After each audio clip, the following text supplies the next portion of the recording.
Ayan guys, so ito yung Cubo de Bernardo. Ayan, ito yung accommodation namin. So may swimming pool siya, communal na swimming pool dito sa mga naka-check-in.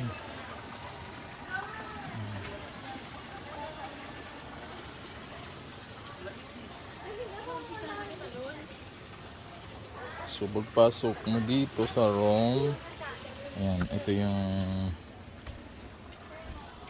So hindi siya aircon dito guys ha. Sa halagang 1499, ang stay nyo rito is from 2 p.m. to, ang pangalan to man, to 12 p.m. So yun yung misis ko, yun yung baon namin. Kain kayo, mangka.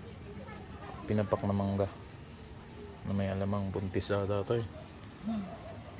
Ayan. So may sarili na rin pala siyang CR, no. So ito yung CR niya. Ayan. So hindi ko na ganong i-focus ha. Pero at least may sarili siyang CR. Then may sariling shower, gripo, tabo. Malinis naman. So yun ang kagandahan dito sa halagang 1499. Susulit na kayo dito.